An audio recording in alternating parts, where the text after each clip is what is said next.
When I saw this pop up in the chat channel for the last session, I thought it was quite fascinating because this is, if I was to write kind of a colloquial version of what it is that I want to talk about today, Kelly Markowicz puts this in the chat from Chris's last session, not a question, but rather a statement around trusting leadership. You mentioned trust, and to me, trust is such an important part of a team because when you trust your leadership and the people around you, it gives you permission to make shit happen. Without trust, you can start to feel unsafe, disengaged, and unmotivated. And I just thought, yeah, that is 100% true. So I want to talk to you about the team lead role today. We have three primary buckets to look at today. The first is about leaders modeling the way, which is based on the idea that people learn a lot from watching how their lead goes about their business. So we'll review key actions and behaviors for success in a team lead role and discuss how to incorporate these things into your day-to-day.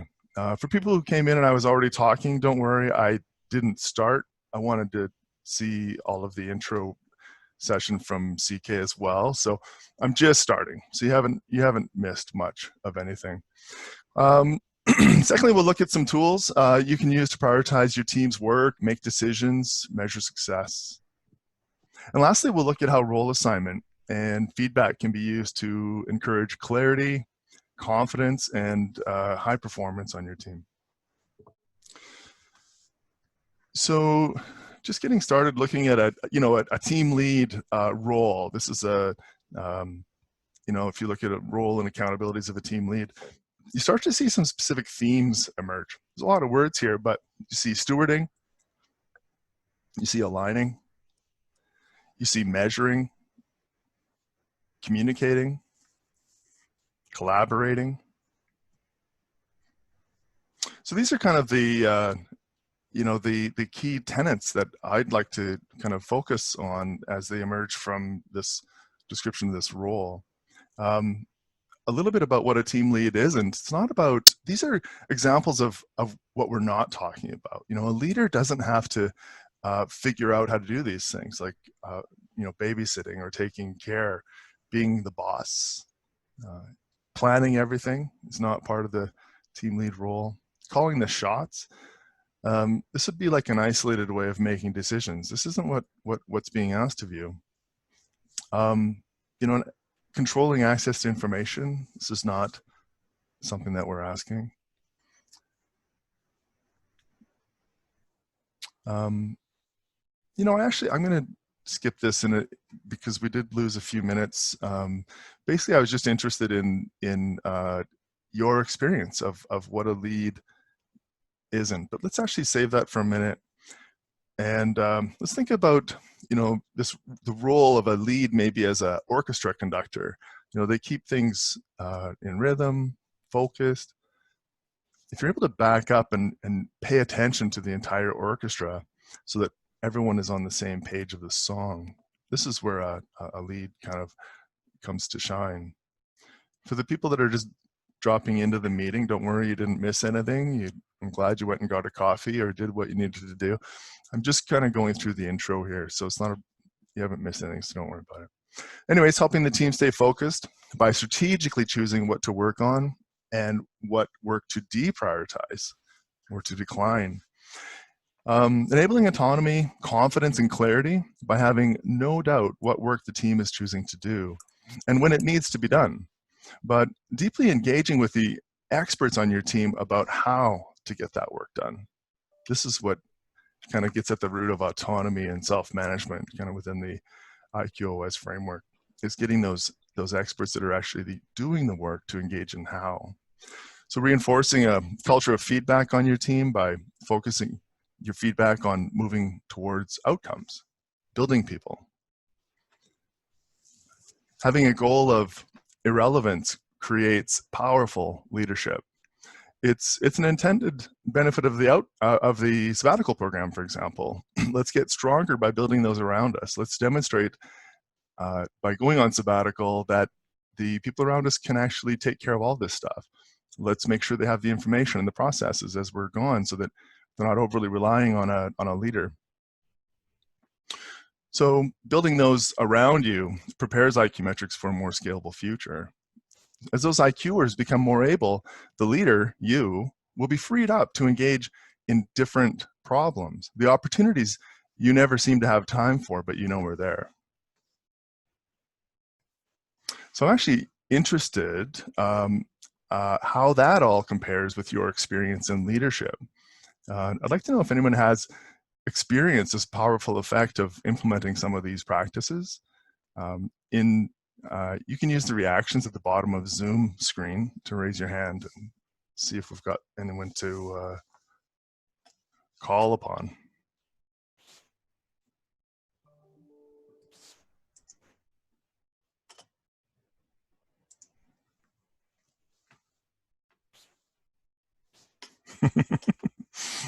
Yeah, I didn't expect a big group of people to be, hey, Clayton, let me talk in front of everybody. All right, I don't see any hands. Does anybody want to just say something? How this compares? I get it. I get it. That's okay. Let's just carry on here. So we've got, so on that, to look at this a little bit further, Google was wondering about some things. They were wondering what attributes or behaviors are going on in their most high-performing teams. So in 2016, they invited a group of researchers to do this work. It's called Project Aristotle. They interviewed hundreds of Googlers over a couple of years. And there was an assumption at the beginning that this was a pretty simple problem to solve. Take the best engineer, plus an MBA and a PhD for good measure, and you'd have the best team. This quote shows that just turned out to not be the case. So even after they did all this research, there were just no clear patterns. So they brought in some additional researchers, psychologists, sociologists, and they sifted through the data, and they helped, through that data, helped some clarity emerge.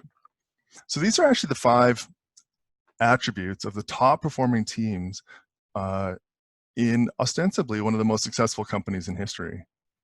So if you read these things, impact, team members think their work matters and creates change. Meaning of work, work is personally important to team members. Structure and clarity, team members have clear roles, plans, and goals. And dependability, team members get things done on time and meet Google's high bar for excellence. And the first one, the top one, psychological safety. Team members feel safe to take risks and be vulnerable in front of each other. What I find so empowering about these 5 attributes is that they are in each of us to give.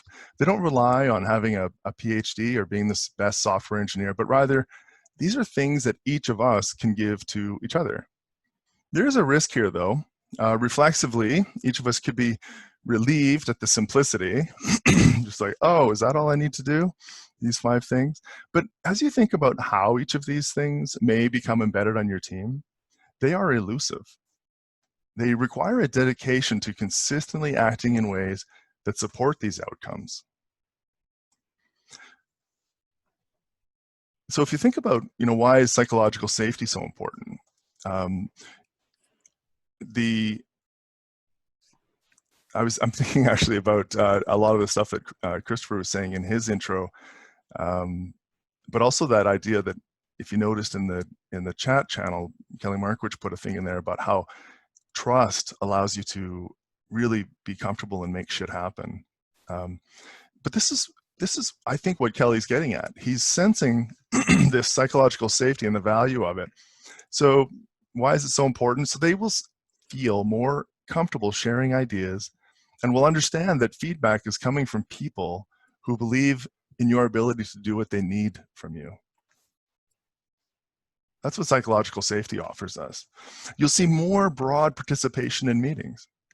IQers will worry less about making mistakes and be more courageous in finding ways to solve problems and develop relationships. This is, I think, this is at the core of what Kelly was sensing. Trust and respect will overcome fear and shame as drivers of engagement. Being confident enough in your own position to concern yourself with the experience of others. Even people you'll never meet becomes important. This is that creating great experiences and being civic-minded. You have space to do that when you're not unclear yourself, when you have psychological safety. Notice that these outcomes are reciprocal. The actions and the benefits go both ways. So trusted and able to trust, respected and able to respect. So when psychological safety is less strong, how does it look? What you can see is people holding back. You see people unable or unwilling to bring their whole selves to work.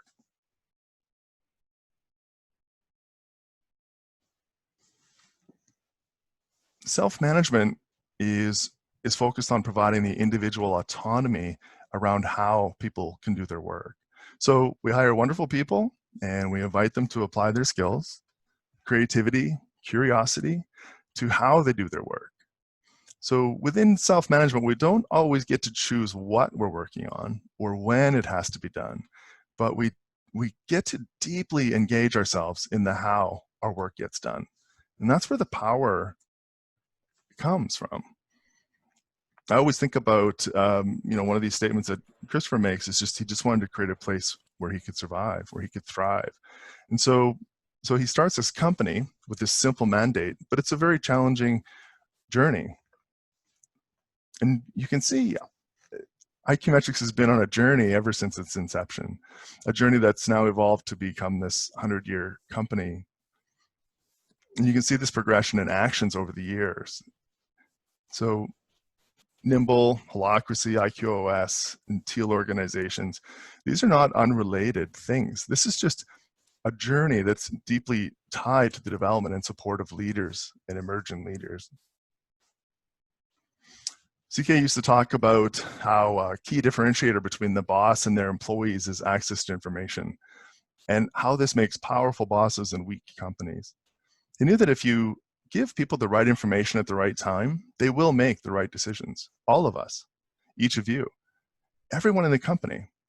You can see this ideology baked into the RQ software, actually. If you look at how the screens are designed for the role of the person that's logged in, it brings them the information that they're more likely to need in a moment to make a decision. So the mechanistic model on the left demonstrates how hard it is for ideas to flow and decisions to be made. This is kind of that organization where the person at the top has a ton of information, and then access to that information is kind of meted out as it needs to be. And the model on the right is the organic model is a significant improvement. It shows much higher degrees of collaboration and integration of teams, but you can still see the traditional structure within it. So a fully realized organization that is most ably creating space for each of us to contribute actually looks probably a little bit more like this. And within this model, you can see highly autonomous people with access to what they need when they need it, working collaboratively across teams. And you can see structure that responds to those needs. It's dynamic, but it's quite strong. It's flexible, but it's cohesive. This is difficult, but it is what we're trying to accomplish as we use IQOS to work towards becoming a self-managed organization. So if that's the goal, what is the lead doing? And we kind of looked back, we looked at these things earlier, but how do they do those things? And this is kind of what I want to talk about.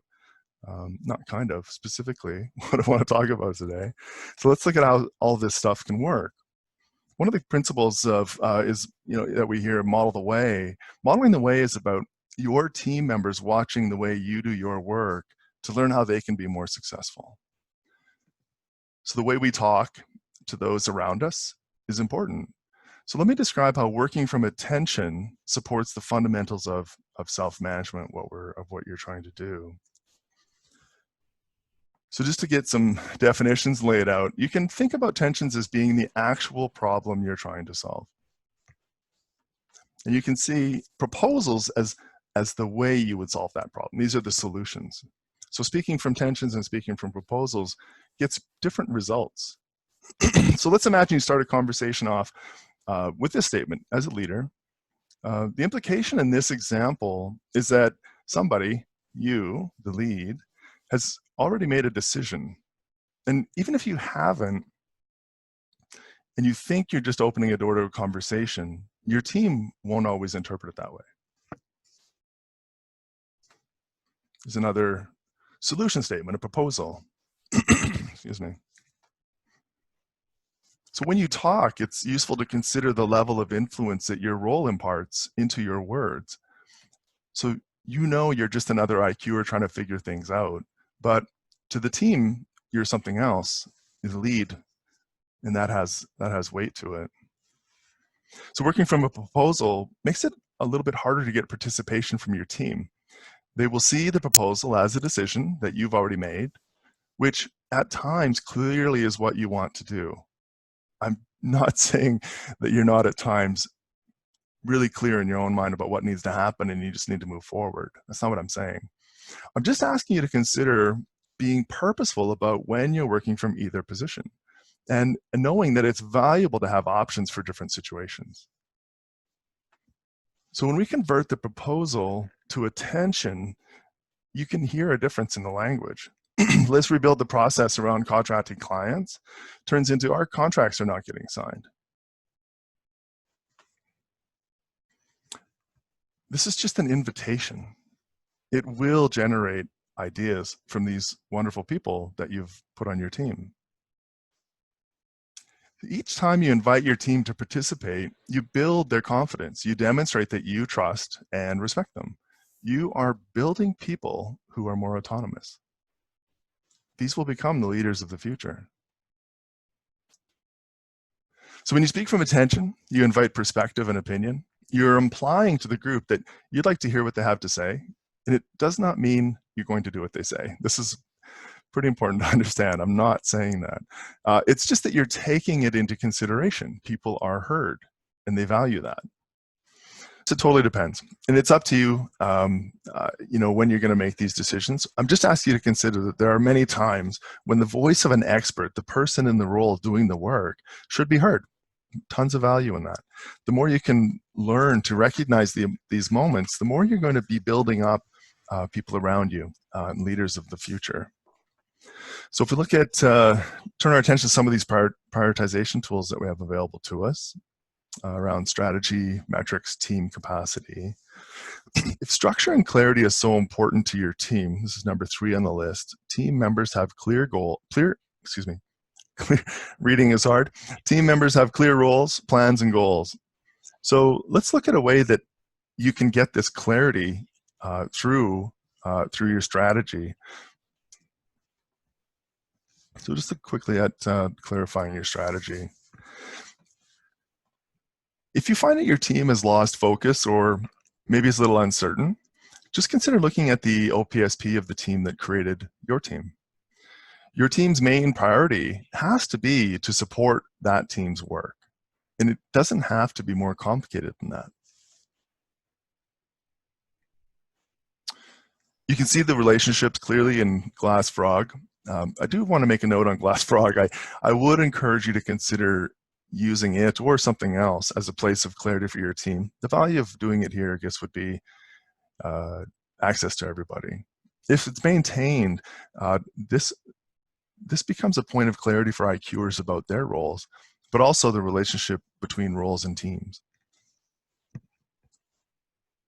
So just like people within a role, your team also has autonomy.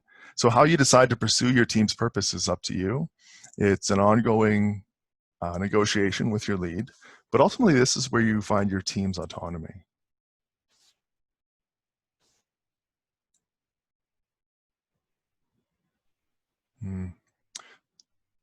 Sorry, I was just looking in the chat in case there was something going on. I'm hearing some weird bleeps and bloops, so just want to make sure everything was going okay. But anyways, so where are your priorities found? One of the problems we have is that there is so much to do. And most of these things, these opportunities are things that we should do. They are valuable to the company.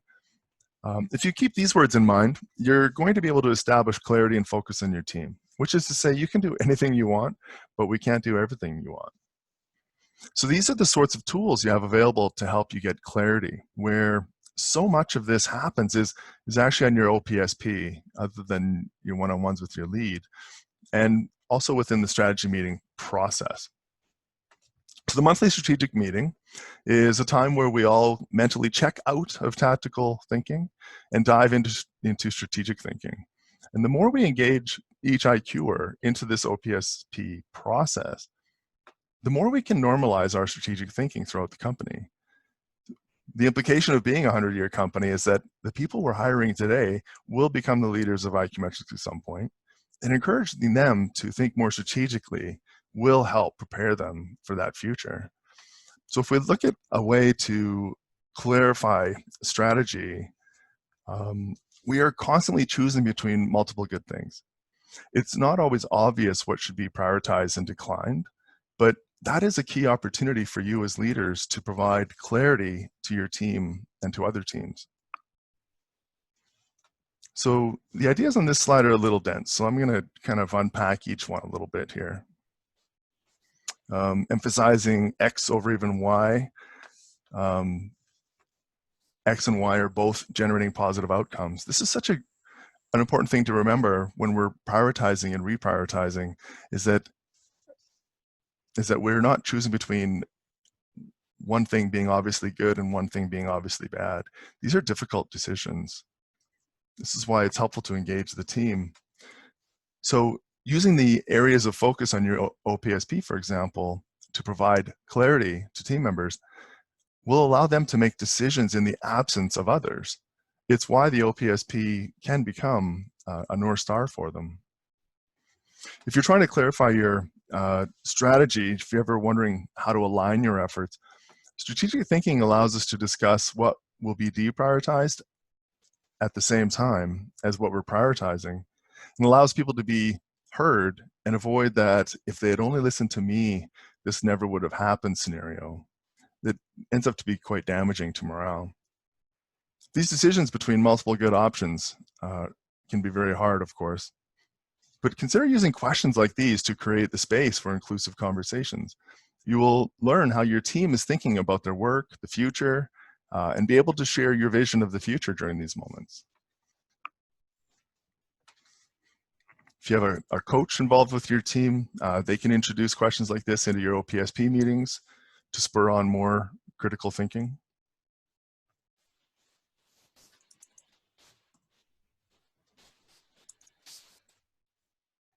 Answering questions like this will allow you to convert the resulting conversations into specific items on the OPSP.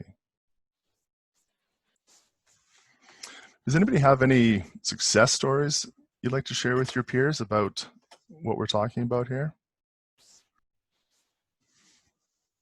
Why is it important that X and Y are both good things? I'm just trying to make the point that it's not always obvious. You can actually be faced with two really powerful options where people are strongly in favor of either side, but the trick is to actually be able to differentiate which one's going to be prioritized over the other.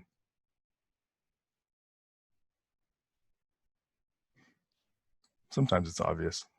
We should move in this direction on that. I have a question for you, if you don't mind me blurting it out rather than just typing it up.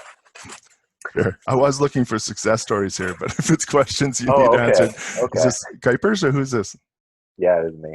Go ahead, Andrew. Yeah, well, I mean, thought/discussion. So our OPSP currently involves tactical aspects to it, right? And you'd said it's an opportunity for us to step away and be more strategic, but in some of my experiences, it's easier said than done sometimes. And so the focus is, it seems easier often to focus on the tactical rather than the strategic. And I was wondering if you have any tips or tricks or what have you, or even a perspective to share that helps a team focus on the strategic while they're in that context. Yeah, well, first of all, I'd say, this is common. So one of the roles that I have is as a coach within IQOS, within iQmetrix University, excuse me, which is to say we do go sit with teams and coach them through this OPSP process. And the truth is we haven't typically been strong at having a broad group of people think strategically. So we've been a tactical, most of our roles are day-to-day tactical. So what happens is this is just a new skill that we're trying to develop as people and make more available more broadly. So I would encourage you to not be too harsh critics of yourselves for defaulting to the more tactical things. But honestly, I would encourage any of these teams to focus on that on the strategic side, which is your areas of focus, and encourage you to have a coach attend some of your OPSP meetings, just to try to what a coach will often do is parking lot discussions as they get into the tactical. It does happen quite often, but it is an evolutionary kind of process. Does that help? Yeah, thanks. Okay, thanks. Anyone have a success story they wanted to share? Yeah, sure. I can share one, Clayton. Yeah, go ahead. So through going over some high. Who are you? Casey. It's okay. Casey here. Thanks, Casey. So through going over the overall goal of our parent circle and everything with our one-page strategic plan, I had somebody on my team decide to withdraw from other roles in another circle so that they could focus on these roles because they determined them to be higher strategic value. Wow. And that was difficult for the other circle. Yeah. And but it was the right decision, right? Yeah. In the overall strategy and alignment for where we needed to go. Wow, that's pretty incredible. I feel like I planted you because you think about the impact of that. You've got a person, man, I just can't think like that. That strikes so many notes of what we're talking about here. The clarity of information. So this person has clarity, access to information, and then they're encouraged to obviously they had psychological safety to engage in a conversation where they knew they were kind of rocking the boat, so to speak. It was a difficult thing that they were bringing up because to say yes to one thing, they had to say no to something else. But then think about the short, medium, and long-term effect that has on that person and their ability to contribute in meaningful ways and understand the impact of their work. It's really incredible, actually, what you're telling me. Wow. And then think about even modeling the way. That person is modeling the way for other people to be courageous, to try things, as Kelly Markovich said in the last session, to make shit happen. Like, anyway, wow. Bang on. That was pretty sweet. Look, let me carry on here. Thanks so much for adding that conversation. That was fantastic. So let's turn our attention a bit to metrics and how they can support your efforts and make the most effective team. Metrics help support the pursuit of highly effective teams by really giving clarity and helping people understand the meaning and impact of their work. I want to open up your minds to a variety of types of metrics that you can consider using. So informational metrics, for example, these things are outside of your direct control, but they make a big difference in your day-to-day. Imagine how much impact a person in a customer or a partner-facing role has on the stability of our infrastructure. None. But think about how important knowing when or why a service was unavailable when they're talking with a client or a partner. The purpose-driven metrics, these keep our eyes on the bigger picture, whereas objective and performance-driven metrics, these give you more insight into medium and short-term actions of the team, of individuals. But each of them plays an important role.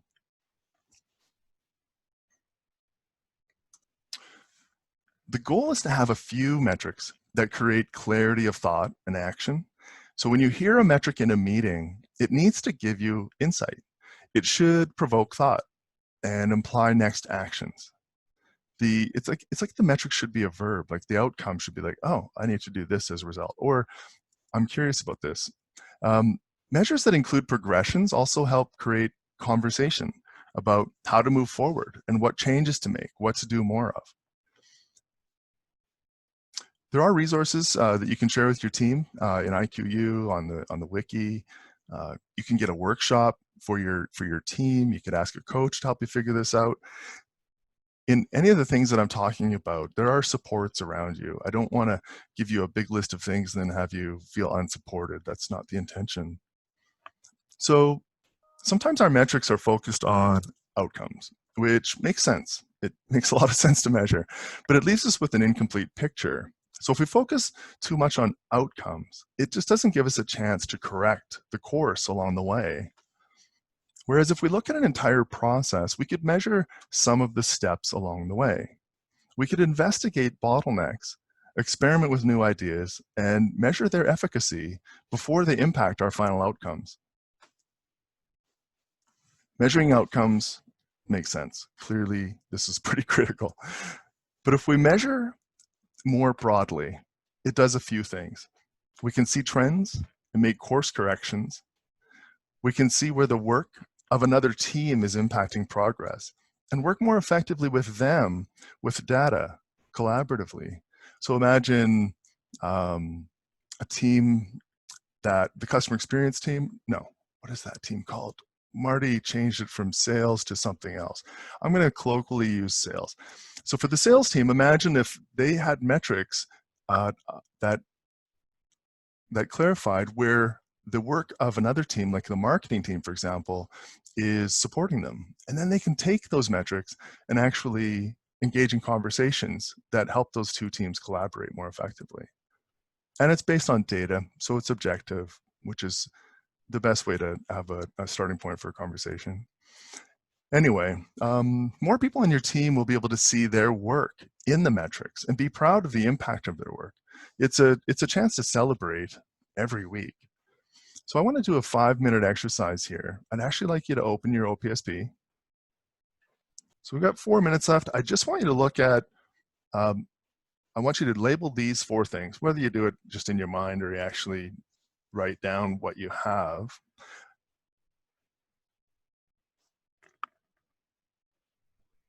What we're looking for here is consider whether those metrics you have help with these outcomes. And if not, I'd like you to put an asterisk beside the ones that you want to put some focus on in the coming months. So these are the types.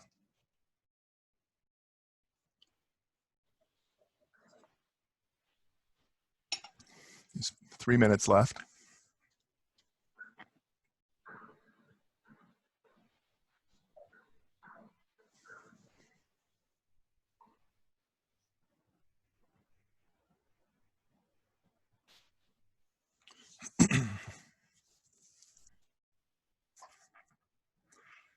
And if this is just altogether too much time for you, just consider it a 3-minute break for yourself.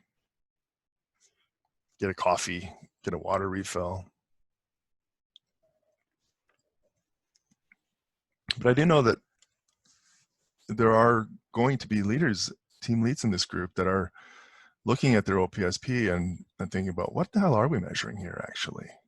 And are these helping us get clarity? And it's not, necessarily obvious.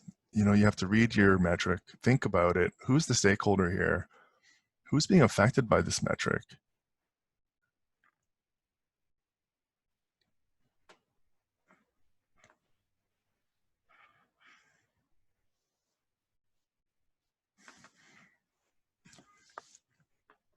And then thinking about those metrics with regards to these desired outcomes.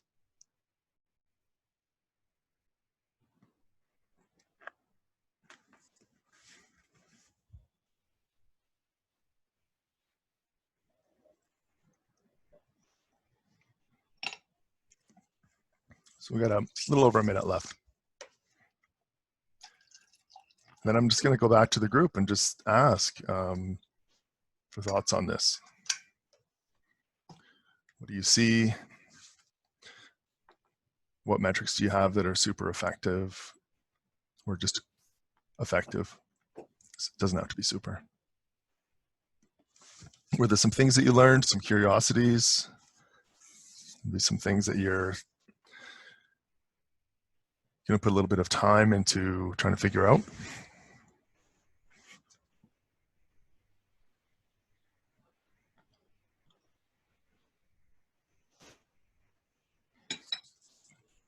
All right.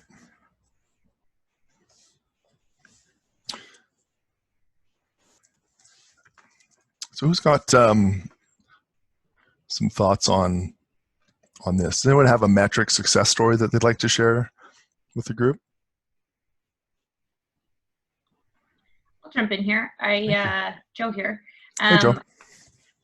And Clayton, you'll have the better language than me to on this one, but I always like how you've coached me and my team to build out not just the end metrics that you're looking for, like the conclusion of the project, but kind of the tee up metrics. Like, what are the things that you need to measure within the funnel in order to get to the end? And I find that was always a really good way that we've thought about it to get towards where we want to go, that you kind of have to measure both. Yeah. So what Joe's talking about here is kind of, we can measure outcomes, which is valuable, but we also want to measure, the language I use there is kind of upstream and downstream. So this is a downstream measure. This is an outcome. What's actually happened here? Sorry, my clicking's going the wrong way. But the upstream stuff allows us to really investigate these interim steps. What else is going on here that we could affect? So for example, in the sales one, I've got website views, request for information, sales. I just made this up too, by the way. So anybody on the sales team is like, Clayton, you're out to lunch. I get it. I'm just making it up. Website views, request for information, sales lead identified, leads, follow-up completed, contract review, and contract signed. So at any moment in there, you can actually infuse metrics to make it more useful. The other thing I will encourage people to do is understand that metrics aren't permanent. So you don't make up your 10 magic metrics and then that's it. They can be really useful at moments where you're trying to interject a new process, for example. Think about when Salesforce got introduced to the company and you're trying to create new habits for people. Well, a wonderful metric is percentage of Salesforce leads that are properly cataloged. I'm not sure the language. That isn't necessary after a year, probably. But for the first few months, when you're trying to get people on your team to create new habits, this is a really great way to just reinforce them. So it gives them a chance to celebrate. People feel good when they can say, yeah, I did that. 85% of my things are proper. And they clearly understand the action they need to take when their metric is continually not hitting. So anyways, that's what Joe, I think, is getting at there. Anyone else have any success stories from the metrics for their team? Or areas of focus that emerged to you that you weren't thinking about before?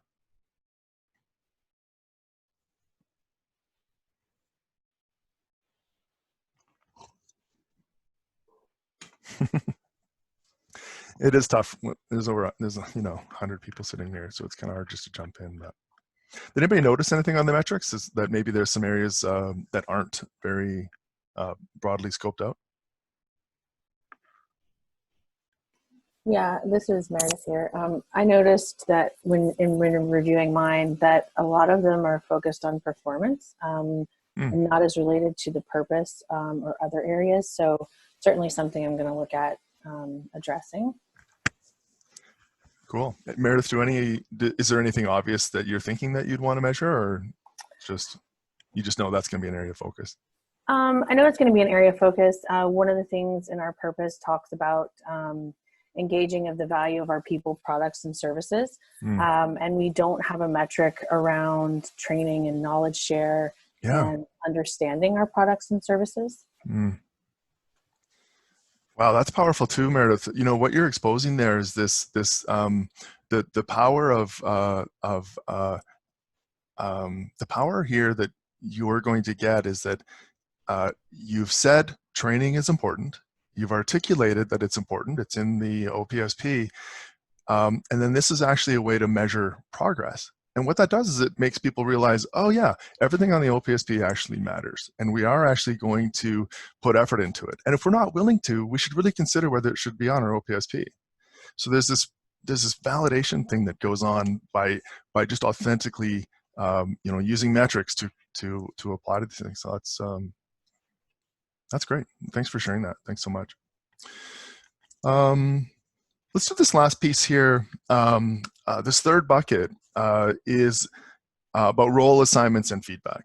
There's some complexities at iQmetrix that I want to just kind of peel apart a little bit here. But in those complexities is really powerful. If you remember that model that I've got the hiccups here, I'm sorry. You remember that model, though, of how complex the company is. So you got the typical organization, but then you've got this really dynamic image that Christopher put in his intro, and then I stole from mine. In that complexity, things get challenging, but it's for a purpose, and there's a reason that we're trying to work through some of these more challenging things. It's worth it. Christopher articulates it as we're trying to get to a teal organization. So this is kind of, I want to unpack some of those things a little bit. This is a statement that I actually really, I love this idea. If it's true that we only hire wonderful people, and I see no evidence to the contrary, then we should make every effort to create an environment where they can contribute early and often. A way to create that environment is through a dedication to implementing processes and actions that support these 5 outcomes. It's not the only way, but it is obviously the thrust of what I'm talking about today.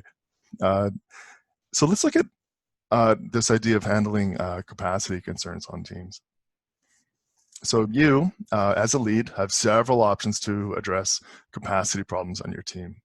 So there's a capacity problem on your team when any number of things are happening. People are feeling or are overworked. They describe not being able to get their work done. In your one-on-ones, you notice that maybe the morale's a little low. Maybe on the engagement survey, you notice that your engagement is waning. There's just a whole bunch of things that could indicate that you've got some capacity issues or areas to consider on your team. Hiring is obviously one of these things that you can do to resolve this tension. There's a process. It's on the wiki, and so you all you have that. But often our hiring is from internal candidates. And if you're considering an internal candidate for your role, it is important to note that people can have more than one role, and that has implications that I just want to describe a little bit. So the power of this is that a person can work on multiple teams in multiple roles, and that can be perpetual, that can be forever. But also a person can work on a team primarily, but be available to another team for short-term roles. And I'll unpack that a little bit later. But this souls with roles concept is a powerful attribute available to us in a self-managed organization. It can also lead to misunderstandings, though. It's important to know that what other roles that people have, and be clear about your expectations as it relates to this role to that one. So the variant in iQmetrix is that, unlike in traditional company structures that are pretty linear, a person just has a job and that's what they do. And it's quite clear. Souls with roles gives us this powerful dynamic at iQmetrix. The risk, of course, is that the IQer will need additional help from all of their leads to remain clear on priorities and expectations. So I'd encourage you to factor in the variety of roles a person may have as you consider their performance, your feedback, and your evaluations. Your ongoing engagement with them day to day and in one-on-ones is going to allow you to keep getting real-time clarity on where their priorities and pressures are. So in these moments, you're going to be able to help them prioritize their work. A failure to do so can result in a team member not living up to your expectations, but not being aware that that's the case. They don't even necessarily know. So the souls with roles concept does allow us greater flexibility for handling capacity concerns, in that it allows us to shift people's workload from one role to another as circumstances dictate. It also allows for short-term roles to emerge, where you can ask somebody from another team to do some work for a period of time and then return to their normal role. So an example of that would be the work that Erin McClellan did to coordinate the Leads event this week. Rather than having to try to put this event together on our own, the iQmetrix University folks, I'm laughing because I could just imagine, I mean, you know, just the overhead, the additional, the lack of Erin's expertise would have just been noticeable. So we were able to create a temporary role within iQmetrix University and engage with Erin to do that work. And the benefit of being able to create a role is that everyone is clear. Erin's normal team lead, her gig team, which would be in this case iQmetrix University, herself, everybody's clear. Without this clarity, Erin risks a misunderstanding with her team lead that could have really unfortunate and unnecessary consequences. But in this case, this souls with roles concept gives us ability to all work together. Clarity. So as a team lead, you can also use this roles of souls idea to shift the time of existing team members. Consider creating temporary part-time roles within your team even, to ensure that people always have the clarity of what they're focused on, in what circumstances, and what's truly relevant to the team at the moment. So one thing that does happen, when we leave people in catch-all roles that is really useful to the team, it may not be that helpful to them as they try to develop clarity and autonomy in prioritizing their work and developing their careers over time as well. So purposely deciding what not to do is a critical aspect to handling capacity as well. There are so many sources of work that come to teams at iQmetrix. So your team is generating ideas from inside. There's offers of work from other teams. There's demands from your lead for your team to do certain things. So saying yes to one thing often requires the team lead to say no to something else. And this is an ongoing negotiation between teams that benefits from your good communication skills. So when a team lead protects the boundaries of the team, she keeps the team focused and effective. Again, you can do anything you want, but you can't do everything you want. Does anybody have any success or challenges with this souls with roles idea that you'd like to share? I got a pseudo success / failure we could talk about. Who are you? Mike Lenzen. Mike yeah, Lenzen. So some time ago, I was pretty interested in working on the hub team. They were doing kind of a plan of a dramatic shift on the way they're doing the websites. Mm-hmm. And so I kind of picked up just a 5% role on the hub team at the time who were looking for developers.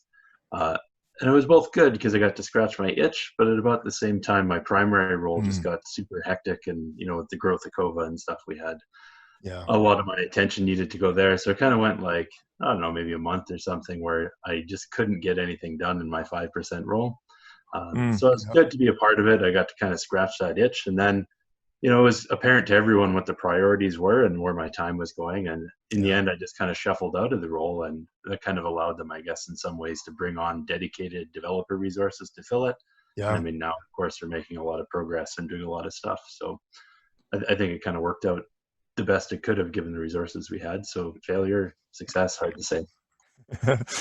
Yeah, you know, unpacking that a little bit, it's an incredible success, of course, because what they're able to do is test that this area of work needed focus, needed specific skills that weren't maybe available either because they weren't there or because the time that other people had to give to it wasn't available. But you know, through having you there, they validated, okay, this actually, we think we can do this in a 5% role. Stick somebody in there. Mike comes in. Few things happen. Mike either doesn't have 5% to give, or this thing needs more than 5%. And so all of that got validated, and it gave clarity to everybody. It removed this haze of wondering, and it allowed them to actually execute a hypothesis. So super powerful. There's a few questions in here. I'll just quickly go through this some of these things in the chat here. I don't understand IQOS, souls of roles concept, and how it differs from holacracy.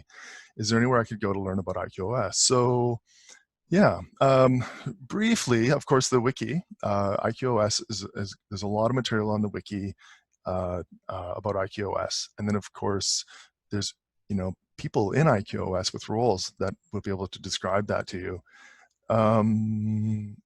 There's not a, holacracy, IQOS is like an evolutionary thing, right? So they're not unrelated. They're related. So there's a lot of crossover there. Yeah, Clayton, if I could pop in. Yeah, it's like. Who are you? Oh, this is CK. Sorry. Okay. Yeah.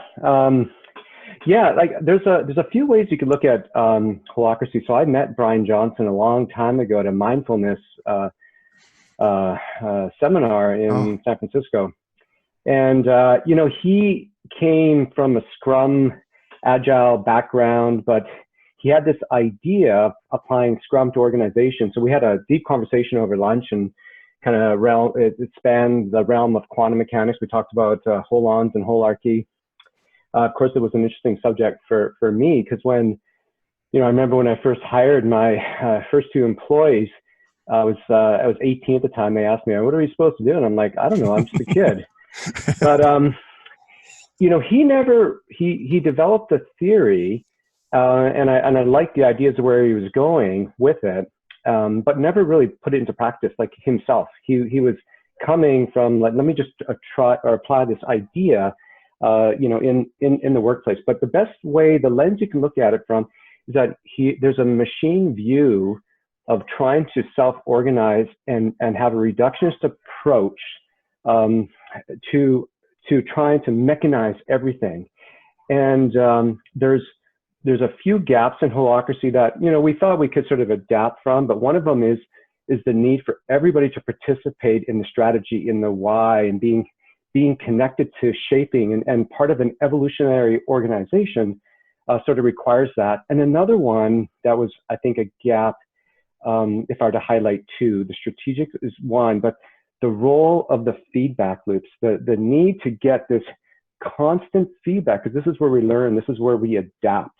And so the scaffolding, the IQOS, as Clayton mentioned, is part of that, how team leads really need to bring to life, not like in a static sense, but in a living sense, the one-page strategic plan where you have that feedback, which you can adapt along the way. So just wanted to share a little bit of light on the IQOS and its relationship to holacracy. And there are, of course, videos and stuff, but it'll be ever evolving. But we're just at the beginning. I would say, like, we're still at a beta phase. And next, we have sort of version 1, and version 1 is, we're on the path, and we see some promising indicators.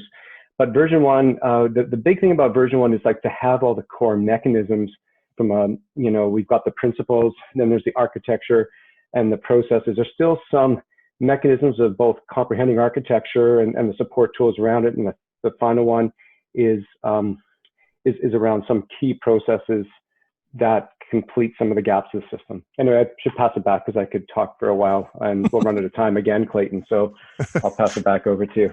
Yeah, no, good. That's appreciate that little bit of clarity. That is a big question throughout the company that keeps coming up about IQOS versus holacracy, and it really isn't a versus. It's just an adaptation or an evolution, or a different look at the same goal. So. Let's look. I just have a couple more things I want to go over. I have 17 minutes. That'll be lots of time for me here. So if you can try to mentally re-engage with what I'm saying. I know it's been a long time. We've been going for an hour here, and it's easy to kind of fade out. But I just want to cover a couple more things that these will not be difficult intellectually for you to grasp. Of course, the challenge is always how do we do these things, and if these things are so easy, why are we not always hitting the mark with them? So just challenge yourself to try to stay engaged for the last 15 minutes. It's a little tricky, but anyway, creating a culture of feedback on your team supports your pursuit of a highly effective team. And it's actually almost in too many ways to describe. When you tell people what they are doing that is useful, they'll do more of it.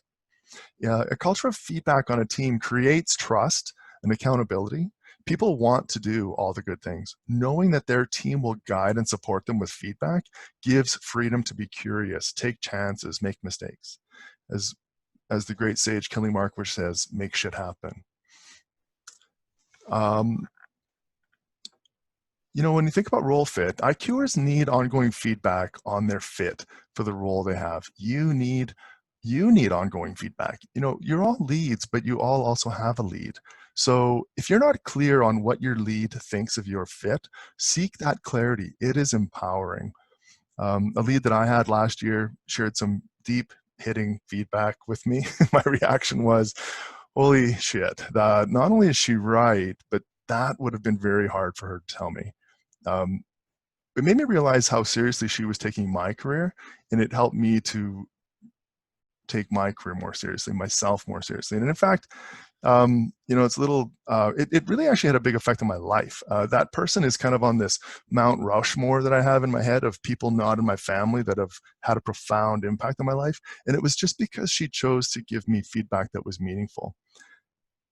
So when people are falling short, talk to them about it and engage in solutions with them. Be humble enough to accept that their performance can be influenced by any number of things. That wonderful person you hired but now doesn't get it anymore could just need some support. They also maybe don't get it anymore. But either way, you both need to know. So giving feedback is hard. It's very hard for the person giving feedback, actually, when you're not in the habit of it. So that's you. So give yourself a break as you try to develop this habit. When you're giving feedback, use very specific things to guide you. Check out your OPSP, look at the metrics that this person's responsible for. Give them feedback on things that you've already agreed are important. So not like behaviors or attitudes, but actually like projects and next actions, very specific things. Another thing I encourage you to go back to, that role description. Does the role description align with what they are doing and what you're expecting? Does it need updating? Make your feedback based on how the role is written. It's just completely objective.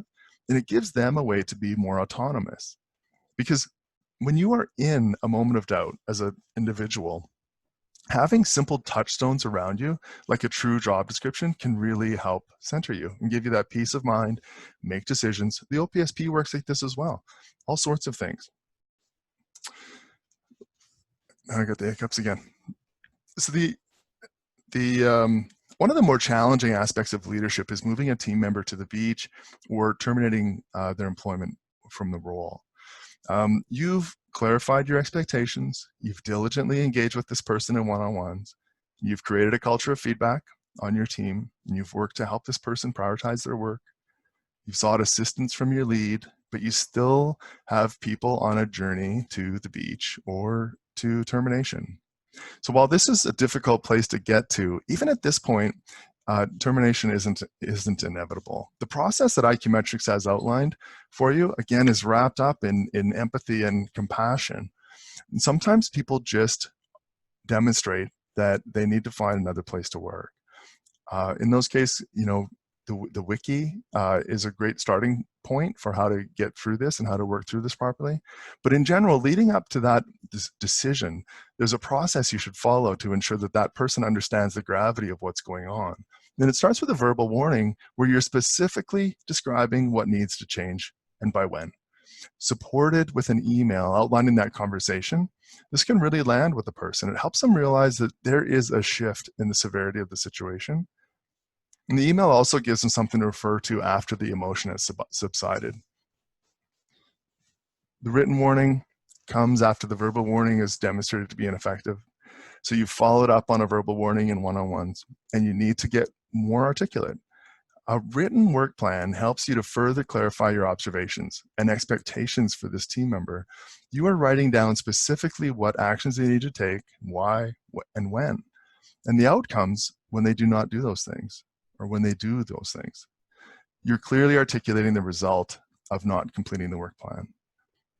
It's not a sign that you've given up on them, rather that you're going further down the path of supporting them.